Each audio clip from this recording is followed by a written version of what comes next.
An interesting weekend for the Charlotte Hornets. Some things never change in their domination over the Detroit Pistons, but also a bad quarter that would eventually lead to their loss to Memphis, despite a valiant effort in the second half to almost come back. We also speak with Katie Heindl about her piece on Miles Bridges. That's all today on the Locked On Hornets podcast. You are Locked On Hornets, part of the Locked On Podcast Network, your team every day. In a minute, cuz we live.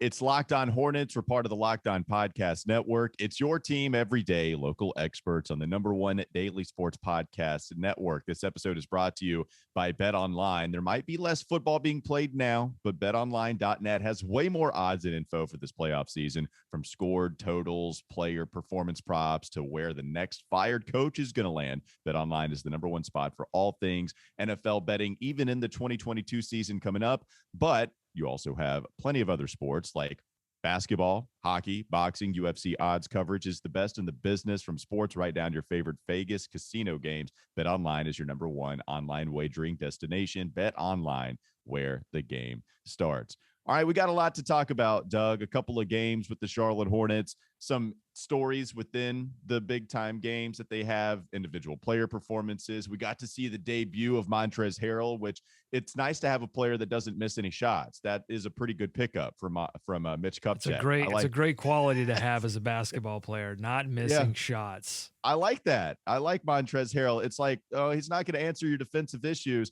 But if you make everything you take, then all right, I'll take that, especially giving up Ish Smith and Vernon Carey. We will take Montrez here.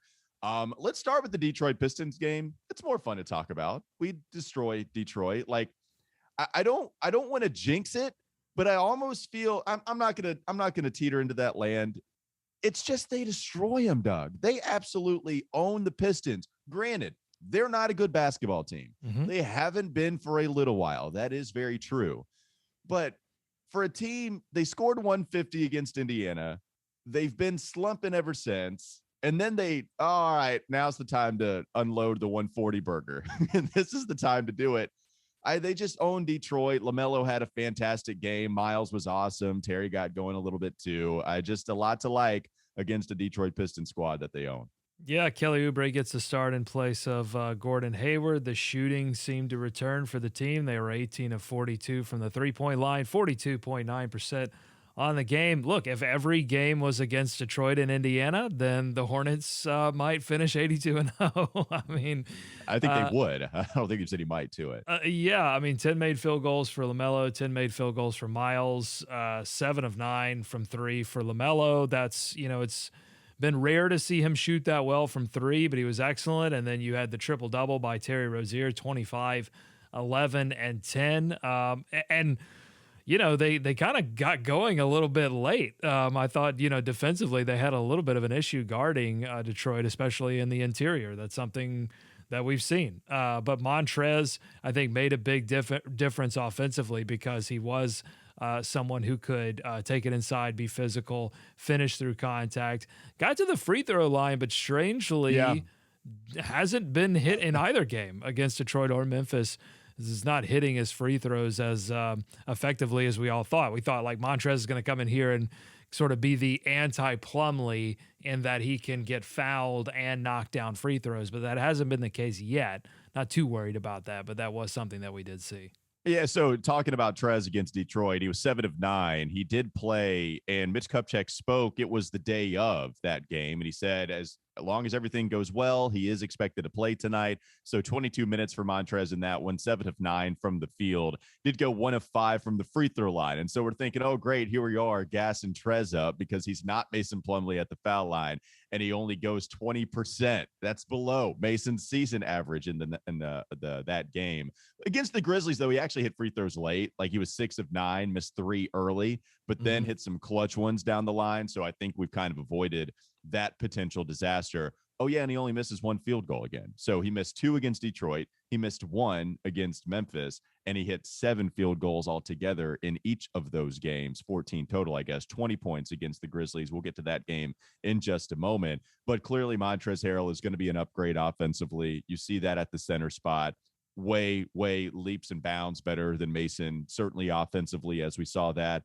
And he's going to be a lot of fun. You see the tenacity from Montrez, too. 6 rebounds, played 22 minutes. It was the same amount as Mason did. And then you go to the Grizz game. Mason played 30. Montrez played 29. So very, very even distribution between those two guys playing center and big guy spots right now. What did you think of Montrez, Mason, and the overall rotation in general? Kelly getting some starts, and how PJ Washington, JT Thor, some of those other guys have been in the mix here this weekend. Yeah, I mean, Kelly's still struggling to shoot a little bit, at least in that Detroit game. But I was really happy with everything that Montrezl offered, and it was all the stuff that we thought he was going to give you, which is, putbacks, you're rolling hard to the rim.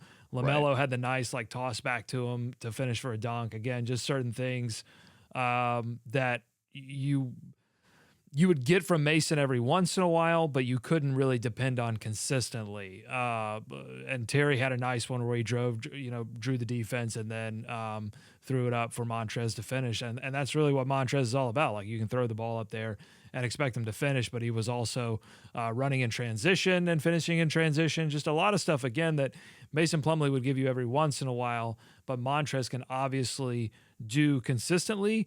And the thing you have to love about Montrezl Harrell is that he can be so effective in limited minutes. When he gets in the game, he's just like a crazy he's like a puppy dog. I mean, he's just running all over the place and being effective, touching the basketball a lot and making good things happen. And they've, they're still missing that rim defender, but this was also something that they were missing. Somebody that gives you energy, is giving his friend Terry Rozier. They're friends in real life, and he is giving Terry lots of energy as well. I was thinking more Tasmanian devil, something a little more ferocious than puppy dog. Well, listen, if you've ever had a puppy, they can be ferocious on your couch, on your carpet. Yeah, I mean, they can terrorize you. That's true. I have a puppy right now. And keep you awake. And he was keeping Detroit awake for sure. He was. All of that is true about Montrez and puppies. Finally, LaMelo was special in this game. We've mentioned it a little bit, but don't want to gloss over it too much, right? I mean, the fact that he scored 30 points, 31 to be exact, 12 assists, 5 rebounds, 4 steals, and all of that while only committing 2 turnovers, 10 of 14 overall in this game. Special one from LaMelo against Detroit, just absolutely owned him. And so that was the stat line of the night in that one. Everybody shot well. Nice to see. Not necessarily the case against Memphis. They did score 118. They had a crazy second half. We'll get to that in just a moment here on the Locked On Hornets podcast. But we will talk to Katie Heindl, who had a piece on Miles Bridges that I want to discuss coming up next. Not before Built Bar, though. It's that time of the year where a lot of people have given up on New Year's resolutions. If yours is about being fit, then I've got something that'll help you stick to those plans. It's called Built Bar. They've got excellent flavors. They're like energy bars, but they taste like candy bars because they're covered in 100% chocolate. The staples are good, just your run of the mill orange and chocolate, double chocolate, caramel, but they also have the puff flavors, churro puff. They've got banana cream pie, so they get risky, and it works with some of these flavors. It's so good. Low in calories, low in sugar, but high in protein and high in fiber. Go to Built.com, use promo code LOCKED15 and get 15% off your order. Use promo code LOCKED15 for 15% off at Built.com. Katie Heindl joining us next on the Locked On Hornets podcast. So we talked about the win against the Detroit Pistons. Now let's maybe go into a little more depth with this loss to Memphis. Doug, we almost had a crazy game in this one. It was one of the worst halves that we had seen from a Charlotte basketball team, not playing well anyway, besides that Detroit contest. And then in the second half, they scored 32 in the third. They scored 43 in the fourth and had their chances to, the fact that they had a shot to maybe even get 50 with some shots they missed. They just scored so many points in the fourth in a way I did not expect to have them come back into this game. And here we are talking about that first half they had against Detroit. That's a record setter. The second half they have against Minnesota, that's a 75-point half. I mean, they're just so inconsistent. And I know that is base level analysis, but when you have first quarters or any quarter where you come out and score 15 and allow the other team to score 32, we've just seen it so many times now. There's one individual period where the Hornets completely forget to basketball, and that's it.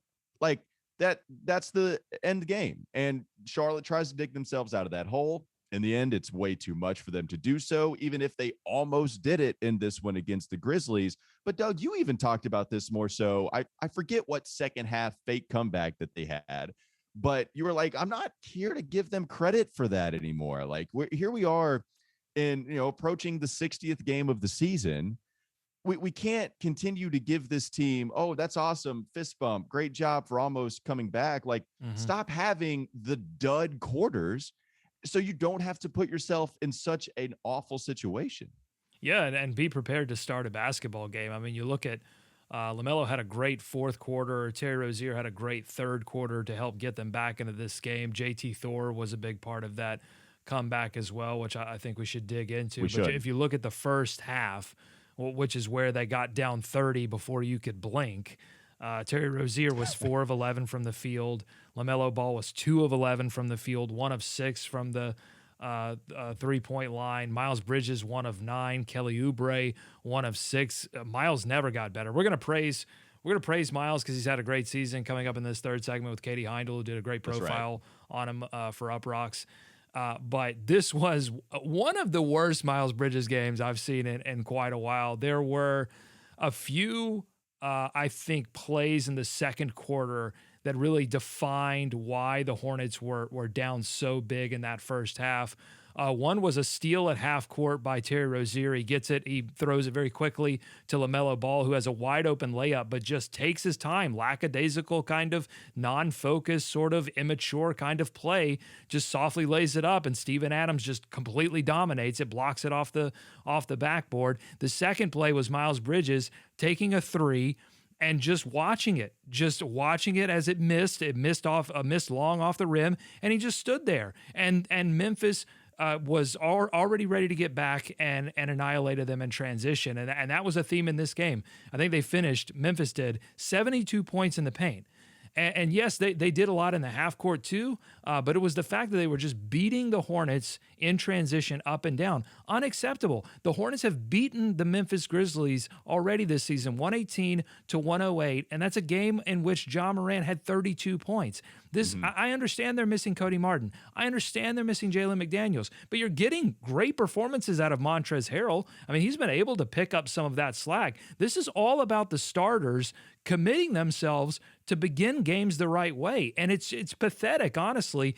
And it's super disappointing because this was a home game. We've talked all season about how, yes, the first half of the season was tough, but the second half was going to get easier. Lots of opportunities for home games. And now this team is letting this playoff opportunity slip away, and they're doing it in front of a Charlotte crowd. Well, and I want to talk about some of the Mitch Kupchak audio that he had after the acquisition with Montrezl Harrell, but we can do that later on this week when we don't have a whole weekend to recap. But one of the things he did say was, here we are having a favorable schedule as far as the away and home thing goes. We have a lot of games at the Spectrum Center, but we have a really tough schedule as far as the opponent goes. And that means you can't come out and lay an egg because these teams are going to be so good. They're not going to allow you to come back and win it. Again, it'll be a fake comeback because teams go on runs all the time. Terry Rozier might have a good third quarter, but you can't have a dud. And that's what's happened with Charlotte. And here, that's where the Montrezl Harrell thing comes in. Look, Montrezl has been great offensively, still in the paint. You mentioned allowing 70 points like that. That is not a fix on this roster. That wasn't, awesome. But that was honestly I haven't seen a ton of things where I'm like, oh my God, what was Harrell doing there? No, you're right. I guess my point being just it's still not fixed, if you will, right? It's not like Montrezl has been the punching bag in that aspect the last two games. But you're right to bring up transition, which has also been a constant theme. It's really disappointing to see, as you mentioned, to continue to watch that be a problem and it not be fixed as the season goes on. Yeah, and I think in the Memphis game, they were getting into the paint. It wasn't as if the ball wasn't moving. They were effectively getting to the paint. They were just going back to something that Borrego mentioned earlier in the season. They're making terrible paint decisions. They're taking opportunities at the rim where they're, look, I mean, Memphis is a tough team inside. They've got shot blockers on that team. They've got athletic defenders, and they were making kind of selfish decisions at the rim and getting the shot completely crushed instead of kicking it back out for opportunities. And then when they did kick it out, I mean, to be fair, when they did kick it out, you had guys that normally shoot the basketball well, not shooting it well. I do want to hit a positive before we get to this third segment, and that's JT Thor. I mean, it's amazing that Thor has been on the bench for as long as he's been. I don't know what's going on there, but it just seems like he can give this team exactly what they need. A really excited defense, a little bit of rim protection. And I don't know what's taken JB so long to get Thor some minutes. I don't really know understand what's going on there, but I'm glad he finally got some minutes. I'm glad he finally got Borrego's attention, and I hope he holds that attention, and I hope Borrego plays him more, honestly. The other rookie, James Bouknight, hasn't played well the past 2 games. He's gotten some more significant minutes. He only got 10 minutes in this one, but he wasn't very good against Detroit. He was 2 of 7 in this game, 9 points, 4 rebounds.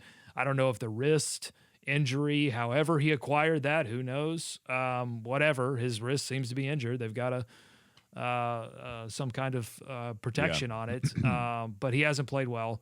But Thor did, and I think Thor deserves more minutes. Yeah, Thor defensively, look, he played 12 minutes in this game and had a huge block against Desmond Bane, the 3-point shot that he took, and that was JT. I believe that was the right play where he comes in and is able to get a hand on it. An excellent play there, making smart rotations for a guy that I believe was the second youngest player in the NBA draft. And so there are times, obviously, where, look, he needs to hit the weight room. He's skinny, when you're talking about him being down low. Like, I could see some of the reasons why Borrego doesn't play him, but also here's Borrego saying, okay, now it's time for me to find minutes for this guy. Like, Jalen McDaniels is going to come back at some point. So is Cody Martin. I don't know what kind of rotation you're going to have when both of those players clearly deserve minutes for the role that they've played, and then JT Thor comes in. But I guess it's a good problem to have. I also don't know if James Borrego, like, what kind of lineups he's going to throw out there, because sometimes they're great and sometimes they're bad. Like, this is the mad scientist part of Borrego, where he'll pull the string immediately just upon what seems like kind of reactionary. Well, JT Thor would probably be a much easier play if the Hornets were shooting the basketball better. But the reason they've lost, 7 out of their last 8 games is because they're shooting the ball so terribly. So if Kelly Oubre if the Hornets played offensively like they played in that late third and into the fourth quarter throughout an entire game, and they began the game that way, then it's probably a much easier call to add a little bit of defense from JT Thor. But as it stands, I just think you've got to get some guys who are playing this thing the right way. Just get them in earlier. And if the starters are going to start games like this, then start pulling them earlier. I mean, I just think, to me, like, it's almost drastic measure time. It's time to there needs to be some wake-up call here. And I don't know what it's going to take. But it's super frustrating. I'm ready to get off the roller coaster. I really am. Like, I'm ready for this team to start playing consistently and start proving that they're ready for whatever they want. If they want playoffs, then play like you're ready for it. I'm kind of super frustrated by this whole thing. 2 wins in the last 10 games, and they have scored almost 300 points in those 2 wins against bad teams in Indiana, certainly before they hit the trade, and Detroit, who is one of the worst teams in the NBA. Also, I do want to mention one thing before we go to Katie Heindl. You mentioned Kelly Oubre. You kind of see a little bit of a trend here too. Like, everybody's been shooting poorly, right? It's not just Kelly, but it's been way worse with Kelly over anybody else, man. Like, that guy in the month of February is shooting 17% from 3 on 8 attempts per game. Then you even go back before that, Indiana goes 10 of 15, 2 of 8 against Toronto, 1 of 9, 0 of 6, 3 of 7, 2 of 11. I mean, he is nonstop shooting the 3-point basketball and nonstop missing every single one of those shots. It seems like that he takes. But there's no answer except for him to continue to shoot and hopefully start to knock them down. He can attack. Like, he's better at attacking the rim these days. Like, I mean, at least if you're talking about like team success. When their offense has been almost unstoppable. It's when Tsunami Papi is dropping them from three, but they're not a ton of other shots to go around. Like, it's not as if he's taking shots away from Terry. Terry's getting his shots. Miles is getting his offense. Melo's getting his offense. Like, I think they need Kelly to do exactly what he's been doing, just do it better. Well, but that's the problem, though. Like, the career for Kelly has always suggested this is what he does. And that's always been the problem with investing so much in Kelly Oubre early on. He was great. He was having a career year. And now he's doing what Kelly has done his entire career. And it's losing basketball games for the Hornets, because you're right. There is a trend of Kelly. When he shoots well, they tend to win games. When he doesn't, they tend to lose games. And that's not, you mentioned the roller coaster, baby. Like, it's the Kelly coaster. Like, that's what we're kind of riding this year. And there's a lot of trends that suggest how that guy plays is what the victory or the loss is going to show up in that column for the Hornets. And it's a problem. Like, he needs to hit shots, or there needs to be some kind of other answer the Hornets can go to, because it's been brutal. Now, here's the answer: more Trez, more JT. Play the guys who are ready to play, who want to give 100% out there, and start taking minutes away from guys that aren't going to live up to this moment. Yeah, that's true. I would love to see more Trez. The guy's been awesome offensively. We'll end on a positive before we go to Katie Heindl, and then end the whole podcast on a positive, talking about Miles Bridges. Football might be over for the season after the Super Bowl, but basketball's in full steam for both pro and college hoops. From all the latest odds, totals, player performances, props, to where the next fired coach is going to land, BetOnline.net is the #1 spot for all your sports betting needs. BetOnline remains the best spot for all your sports scores, podcasts, and news this season. It's not just basketball, by the way. BetOnline.net is your source for hockey, boxing, UFC odds, right to the Olympic coverage and information. Head to the website today or use your mobile device to learn more about the trends and the action. BetOnline, where the game starts. Katie Heindl going to be joining us to talk about her piece on Miles Bridges. Don't miss it. It's coming up next on the Locked On Hornets podcast. This is Locked On Hornets. Then I clicked on M. Thomas. I'm like, who in the hell is M. Thomas? Matt Thomas is his name. Oh, NBA legend, Matty Thomas. Matt Thomas, I'm pretty sure Matt Thomas served me at an Applebee's the other day. It's time for more of the Locked On Hornets podcast. I'm excited to welcome Katie Heindl to the show now. Find her writing at basketballfeelings.com. Find her on Twitter, by the way, at WTEVS, whatevs. Katie, do you have the next piece coming out on Matt Thomas, by the way? You have a big profile coming up on him? You guys are going to be disappointed to hear that your little burn doesn't work on me, because I was never part of a Matt Thomas. I was never part of Matt Thomas hive. No, look, and that was no disrespect intended by any means. We did have some respect for Matt Thomas after he destroyed the Charlotte Hornets in one of the games that they played, I think, a couple of years ago. Is that right? Yeah, the disrespect came from pain. It just came from pure unleashed pain by Matt Thomas. Yes, that's what it was. It wasn't any intended disrespect. Really, I guess we'll talk about Miles Bridges. You recently put out a piece on Miles, which was awesome. Miles Bridges has invested in his own longevity. So I do have to apologize to Katie for a couple of reasons, though. One, we're late on this. We should have had her last week, but didn't. And I'm deciding to blame Doug working the Super Bowl for that. That's how I rationalize it. That's fine. That's fine. You can rationalize it however you want to. Two, not only were we late, but we decided to have her on the day after the Super Bowl, a day most people are pissed isn't a national holiday. So, Katie, thank you for appearing with us despite our poor decision-making. Hopefully you're doing all right. Yeah, guys, I'm thrilled to be here. I'm not feeling the post Super Bowl blues or anything like that. So I'm ready. All right. Well, let's talk about Miles Bridges. Let's talk about this excellent piece you got to write about him a couple of weeks ago that it dropped. What was your impression of Miles, getting to talk to him and get to know him when writing all of this? Miles is wonderful. Like, I think he's a really kind of understated guy. One thing I noticed is when we were chatting, like it is always interesting, like trying to gauge a player's perspective on themselves. And you kind of get a sense in an interview of like the guys that are more comfortable talking about themselves, the guys that really like talking about themselves. But Miles didn't feel necessarily as comfortable talking about himself, I noticed, as his teammates, which I think is like pretty transparent also in the way that he plays and kind of in like the greater overall chemistry, I think, of that Hornets team right now. So it was like teasing kind of things out of him to get him to like praise himself, but he's like all for praising his teammates. That was no problem. Well, yeah. And toward the beginning, you talk about the transition in Miles' game going from great dunker to, oh man, he's awesome at other stuff too. Like it's usually the criticism that drives people, but it was more the celebration of Miles in one area that made him so hungry to get better at everything else. And it kind of transitioned us into investing in his longevity, as you put it. How would you describe that title and what it meant to him, what it meant to him investing in his longevity?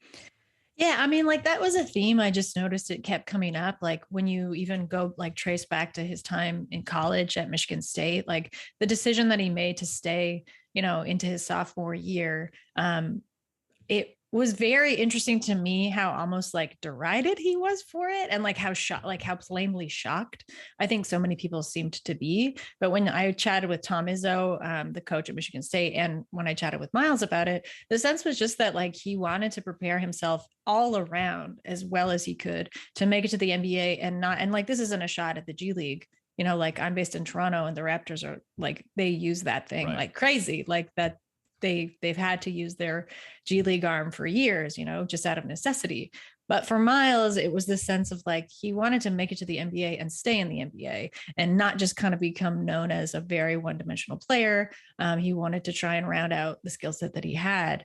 And I think the best way he thought he could do that was to stay, a second year in college, whether or not he won. Like the funniest thing was when I was chatting with Tom and he was like, yeah, I almost crashed my car when Miles told me that he wanted to stay a second year. But then when he pressed him and Miles said, well, I want to win, a championship. And Tom was like, well, that's not really good enough. Like that, it's going to be so rare to do that. So why do you actually really want to stay? And it was because he wanted to prepare himself further. And I did get that sense chatting with, the trainer that I spoke with, Dutch Gately, for the story too. And I think you see that in his first couple of years with the team, just like taking the minutes that he was given and could get, and like doing what was asked of him. But then I think you're really seeing the explosion of that preparedness this season, when it's like, okay, you're going to start, you're going to get way more minutes than you ever had, and you're not just going to be this kind of glorified role player, right? Like you're going to figure out a way to play to your skill sets and your strengths, but you're also going to try and figure out a way to bring that out in your teammates. And I mean, like that's one thing that has just impressed me about this Hornets team overall, is just how intuitive they really are with one another. Yeah, I mean, you speak about his humility, his preparedness, and his patience, and it's interesting because it stands in kind of stark contrast to James Bouknight, who is the rookie this season for the Charlotte Hornets, who seems to be very impatient about his playing time. And Miles has tried to kind of coach him along a little bit and say, hey, this is what I went through in my rookie season. And, it gets better.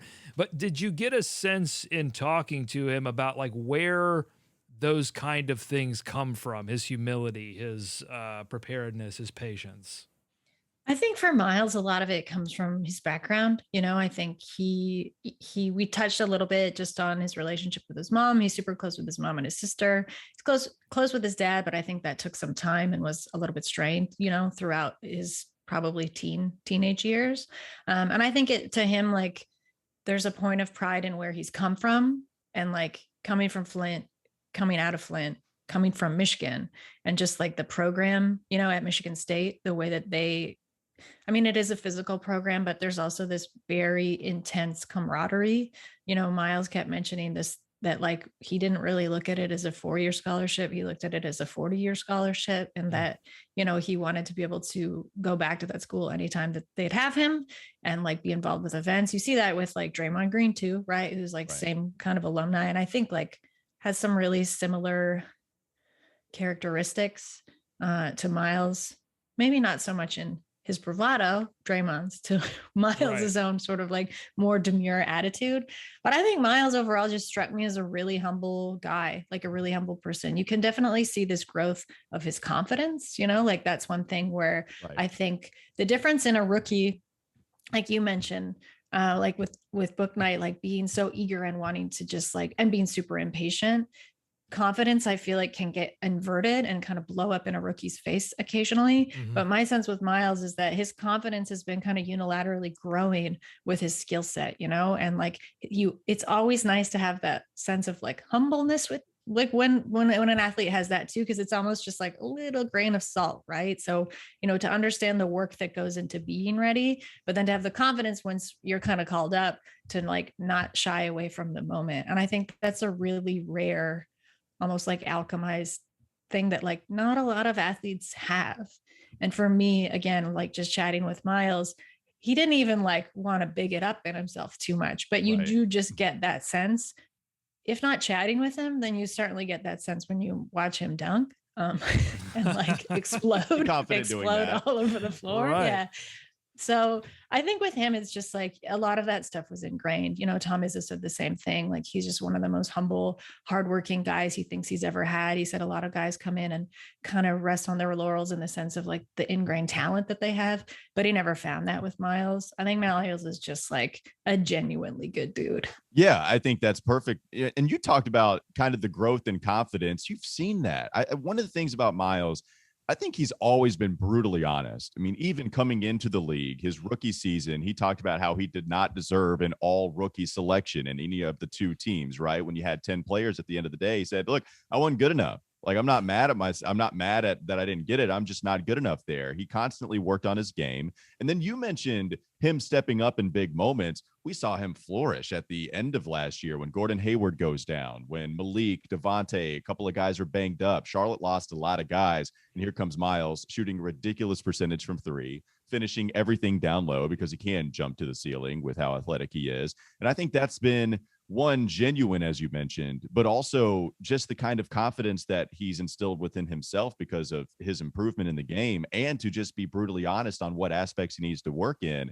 It's refreshing. And I, real quickly, as I ramble on about Miles, like you see Tom Izzo writing, or in your write-up, you mentioned Tom Izzo's comment about like leadership and how he said, I don't necessarily agree with leading by example. I want these guys to drag these players with them. And I feel like that plays a part. His brutal honesty, and Miles like, look, guys, you got to check yourself too. I'm going to drag everybody here. And that's what he did last year. And you saw it here being top 10 in the front court in all-star voting. Yeah, I really loved that when Tom said that. And he was like, the thing about leading by example is people have to be paying attention. Right. So he's like, I'm not so much a fan of that. I'm more of a fan of like dragging people behind you. And I think, though politely, Miles does do that on the floor. But like the thing that also caught, like when I was catching up before I wrote the story and just kind of going back through a lot of his post games, his criticisms, especially of like the team's defense, and just the criticisms of that, like some guys would be more comfortable saying just like in the locker room and not necessarily, in a post game situation. But he was like super blunt. He's been super blunt about that. He was blunt when I interviewed him about it, but he was more, he kind of couched it in a little bit of a joke. He was like, yeah, I think we're 30th in defense, so we should probably get a little bit better at that. He's like, that's a, polite way of saying it. But yeah, like he's super direct. Another thing, is that like, he's got himself a personal chef.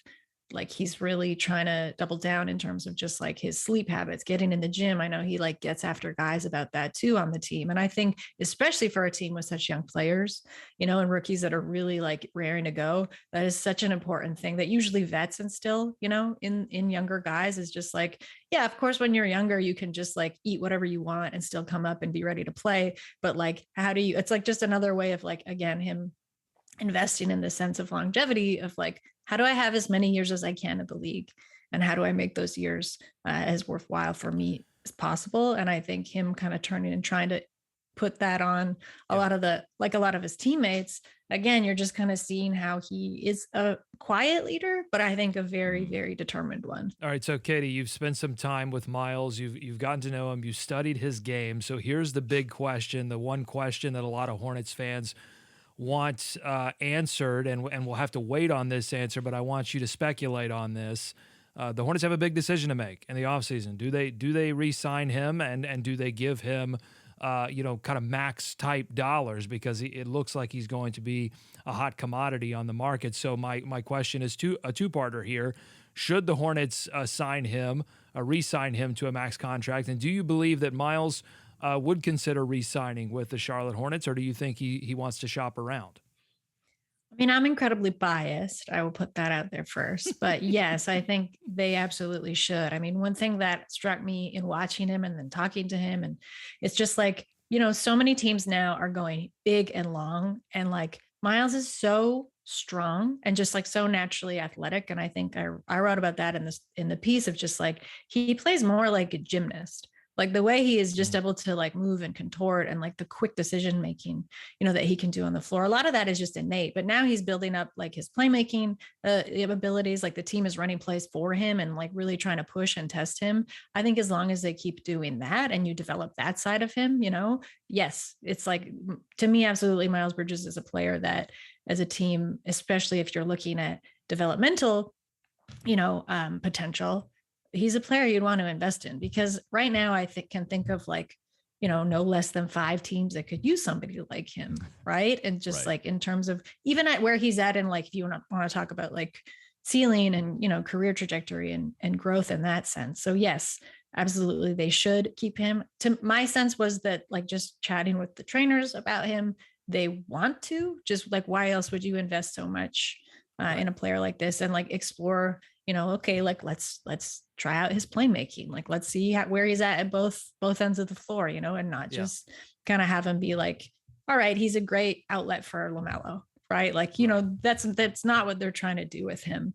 My sense from Miles is as long as there's a team that's willing to invest in him, which I think, year over year, you've seen the Hornets do more and more, that he's like, seems like a very loyal person, a really loyal guy, is that like, if the deal was good, and I don't even think it would have to be like some, exorbitant amount, right? It's just like, is it good? Is it fair? Yeah, I want to stay here. Right. Cause like the way he talked about his teammates too, like they're building something really special there. And like that gets rarer. You just saw it right now at the trade deadline, right? Like even with the huge teams, like the super teams that are supposed to get along, like that kind of chemistry and camaraderie gets rarer every season. Yeah, and you mentioned it just there. Tom Izzo talked about it in your write-up about him. It's like, you see Tom say he's never seen a teammate that didn't love Miles Bridges, that didn't get along with a Miles Bridges. And now you're seeing Miles and his best friend is LaMelo, the potential superstar with this team, as Miles is coming into his own as potential all-star. Terry Rozier. Miles has been awesome. Last year, he was great, really took a big step up. And this year, too, watching him at least get some kind of all-star consideration. Fantastic to have Katie Heindl on with us on the Locked On Hornets podcast. Go follow her on Twitter at WTEVS. Also, you can catch her work really everywhere, right? There are so many different publications that are publishing her work, but you can also find it on basketballfeelings.com. This was an awesome write-up. Go read it if you haven't yet. Miles Bridges has invested in his own longevity. And I really appreciate you, Katie, for joining us here to talk more about it. Thanks so much. Yeah, thank you for having me. Anytime I could gush about Miles. I guess I'm in the Tom Izzo camp now. That's what he said to me. He's like, you can call. He's like, you got my number. You want to call me, an hour before the game. If you want to talk about Miles, do it. So now, all right, we got a source now. That's excellent. We have our own Locked On Hornets Tom Izzo source. It's what I didn't know I wanted it, but I do want it. Thanks again to Katie Heindl for joining us on the Locked On Hornets podcast. Awesome stuff on Miles Bridges. Miles Bridges investing in his own longevity. Go check it out if you haven't yet. Thanks for making Locked On Hornets your first listen every day. Now make your second listen Locked On Bets, your daily one-stop shop for all your gambling needs. Locked On Bets is hosted by your boy Q with expert analysis and insight from Lee Sterling. It's free and available on all platforms. Plus, check us out on Twitter at Doug Branson LOH, at Walker Mail, and go watch us on YouTube. Just search Locked On Hornets and you can watch us there as well. The subscribers are growing and we appreciate you for that. We'll be back with you tomorrow. Have a great rest of your day.